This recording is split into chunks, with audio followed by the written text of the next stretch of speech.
I am Ferdinand Marcos, and I am the President of the Republic of the Philippines.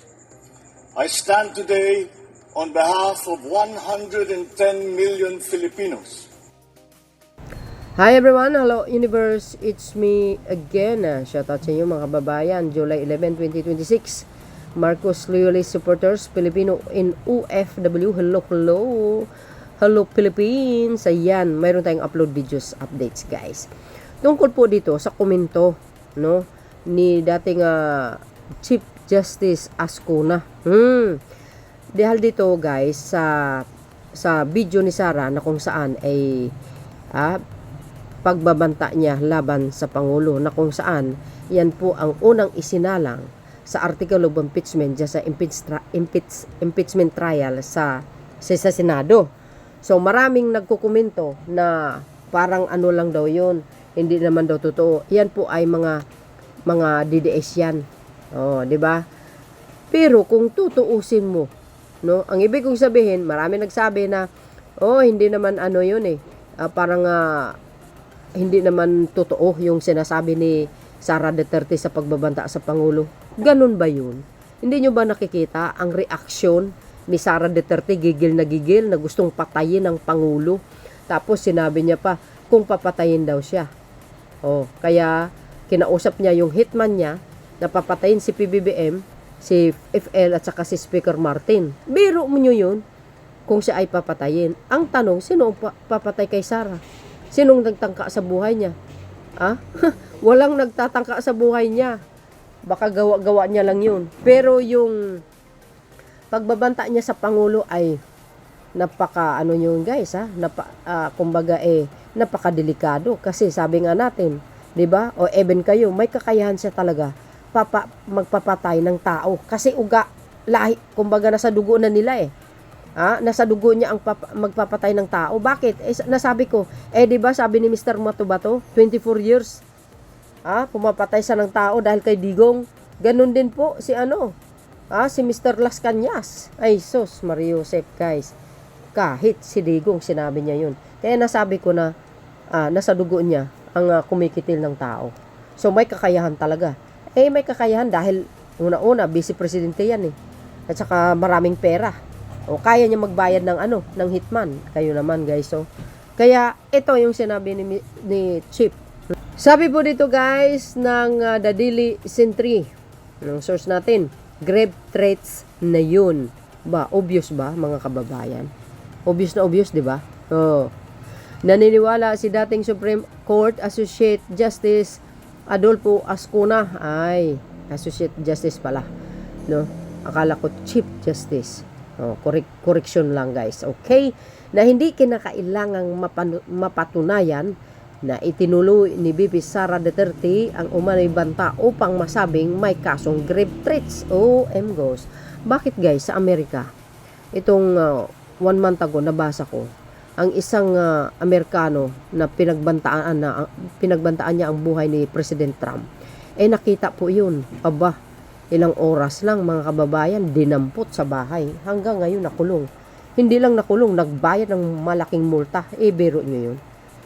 Sapagkat sila ay may batas sa ganun. Tayo parang walang ganun, di ba guys? Dapat magpanukala sila ng batas. Yung mga pagbabanta dapat damputin kaagad at ikulong. Dapat may batas tayo ganun. Tulad ng Amerika. Ayon kay Ascuna, kung seryosong tinatakot niya, yung tinutukoy niya, grave threats na yun. Oo nga naman. Nako. Kitang-kita naman guys sa video ni Sara Duterte. Obvious ba yun? Hindi nyo ba nakikita yung ginawa niya? Sabi niya nga, no joke. Di ba, mga kababayan? Antindi, galit na galit. Gusto niya talagang kumitil ng tao, sa totoo lang. Kitang-kita nyo naman ang video na yan. Sabi niya, kung may papatay daw sa kanya, sino ang taong papatay sa kanya? Wala naman nagbabanta kay Sara Duterte.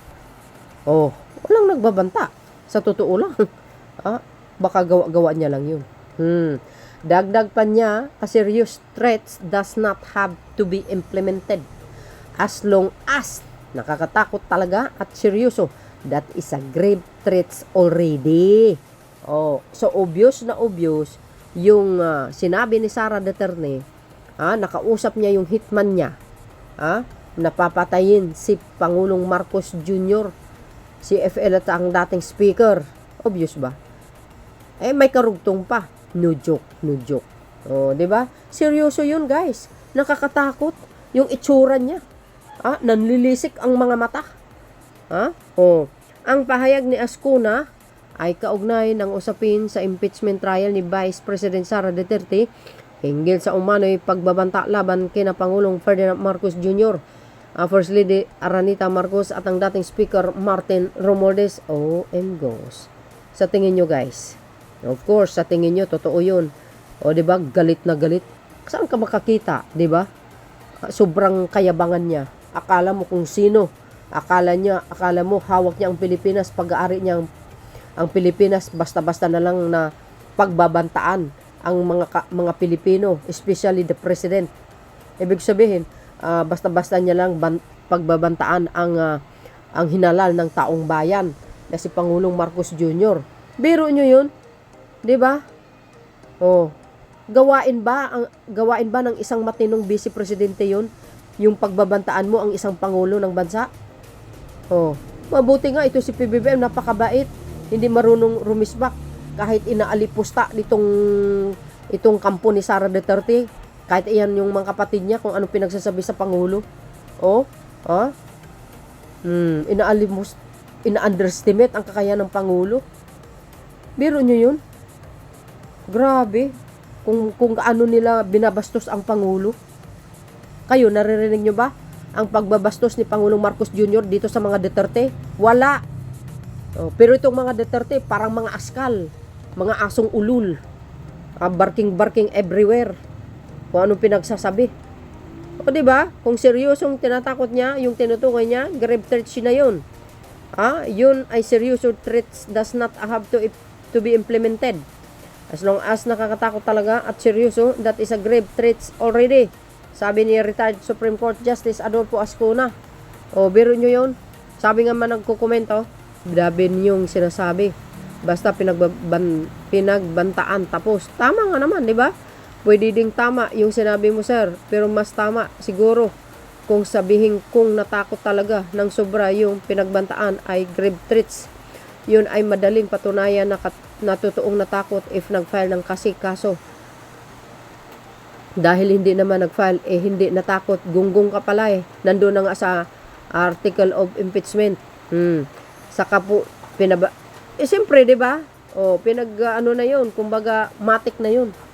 Kaya nga isinali, di ba? Sa article of impeachment.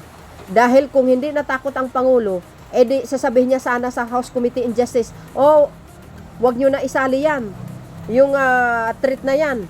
Okay lang yun. Pero hindi eh. Pinabayaan ng Pangulo. So, ibig sabihin, ang Pangulo ay gusto niya na kailangan mabigyan ng kaparusahan yung mga taong nagbabanta sa kanya. Ay, hindi po basta-basta po yun. Yung pagbabantaan mo ang buhay ng isang Pangulo, hindi basta-basta. Kahit sino, kahit ako siguro, no?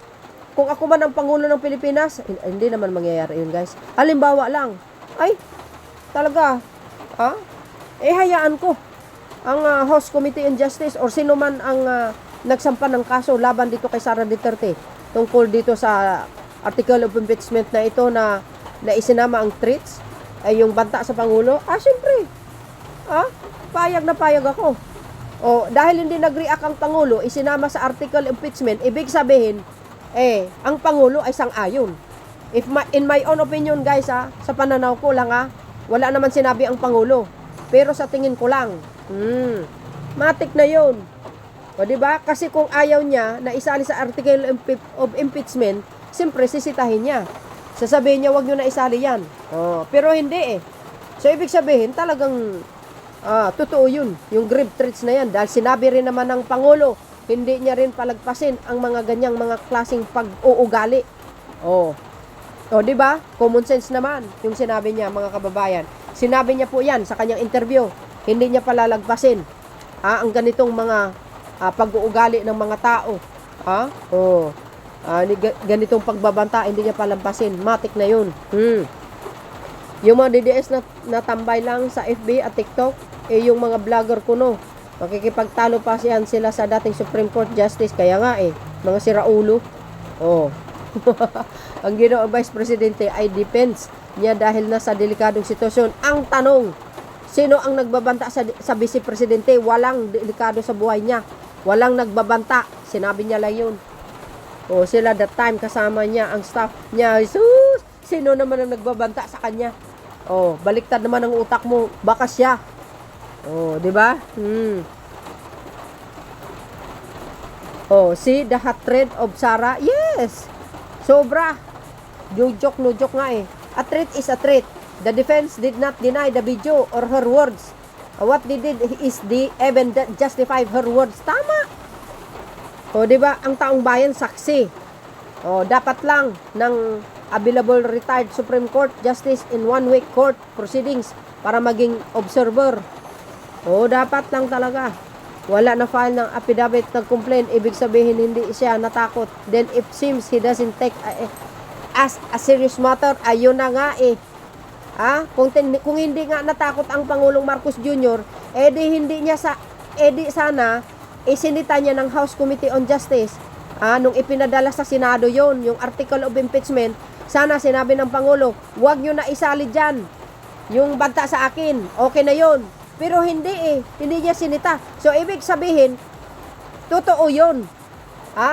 Dahil nga guys, kung napanood nyo ang video ng Pangulo na sinasabi niya, hindi niya palalagpasin yung mga ganitong klaseng pagbabanta. So ibig sabihin, matik na yon. Isinali na nga sa article of impeachment, dapat noon pa. Sinita na ng Pangulo, pero dahil hindi. Doon ibig sabihin, totoo yun.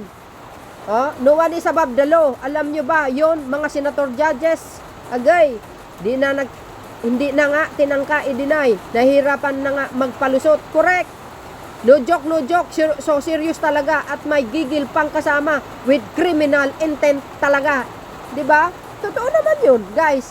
Kahit sino siguro sa inyo, makikita niyo yung totoong aksyon ni Sarah, galit na galit, parang gusto niyang kumitil. Sabi niya nga ba, 'di ba, nung kasama niya si Pangulong Marcos Jr. sa Baguio, umattend ng graduation ng mga kasundaluan doon. Sabi niya, gusto niyang pugutin ang ulo ng Pangulo, di kayo naloka. Doon pa lang di ba?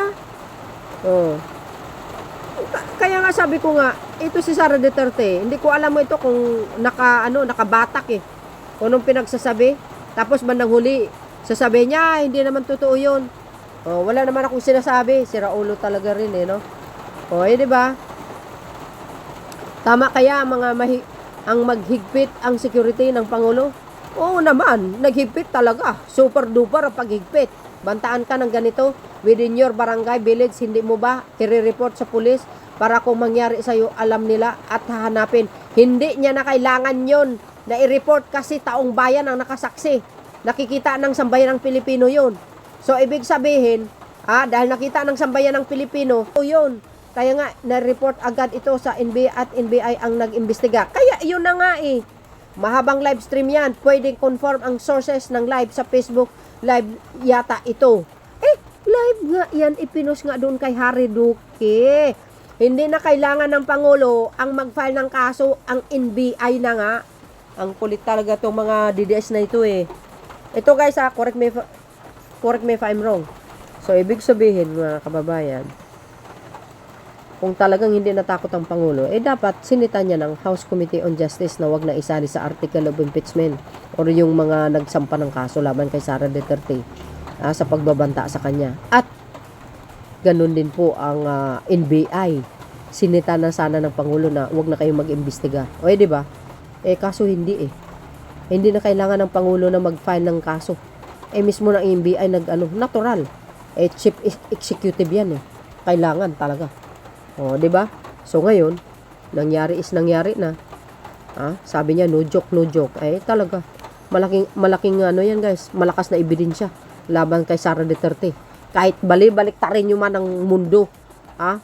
Pagbabanta, papatayin ng Pangulo. Sabi nga natin, may kakayahan talaga. Sa pagpapatay ng kapwa. Siyempre, lalo na sa Pangulo. Di ba? Dahil vice presidente siya, tsaka kaya magbayad ng hitman sa totoo lang. Ba? So yun mga kababayan, ano ang kapalagayan nyo? Bahala na kayong humusga. Correct me if I'm wrong kung may mali man ako. Thank you guys for watching. See you again on my next upload videos. Follow me and like. Hit the button bell para laging update sa akong mga upload. Okay, bye bye bye. God bless Philippines. Bye everyone. There's more.